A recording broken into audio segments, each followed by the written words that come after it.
ഇതെന്തു പറ്റി ഇത്ര നേരം? അത് ഞാനേ കുറച്ച് ചിക്കൻ വാങ്ങരുതാ, അവിടെയാണ് നല്ല തിരക്ക്. എന്നാ ഇതുകൊണ്ടേ കറി വെക്ക്. ആയിക്കോട്ടെ, ഏട്ടനൊരു കാര്യം ചെയ്യും, ഇതൊക്കെ ഒന്ന് കഴുകി വൃത്തിയാക്കിട്ടേ കിച്ചണിൽ വെക്ക്. ഞാൻ അപ്പോഴത്തേക്ക് ഉള്ളിയും തക്കാളിയൊക്കെ ഒന്ന് കട്ട് ചെയ്യാം. കറി ഞാൻ ഉണ്ടായിക്കോളാം. ഞാനോ? ഇത് ഞാൻ കഴുകി വൃത്തിയാക്കണോ? ഞാൻ വാങ്ങിക്കൊണ്ടല്ലേ, അതുപോലെ. എന്തേ, വല്ല കുഴപ്പമുണ്ടോ?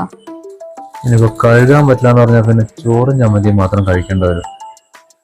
ഏയ് ഇല്ലല്ലോ, ഒരു കുഴപ്പമില്ല, ഇതൊരു ചെറിയ കാര്യല്ലേ, ഞാൻ ചെയ്തോളാം.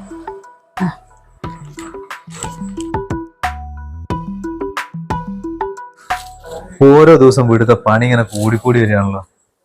ഇനിയിപ്പോ ഞാൻ ഈ വീട്ടിൽ എന്തൊക്കെ ചെയ്യേണ്ടി വരും?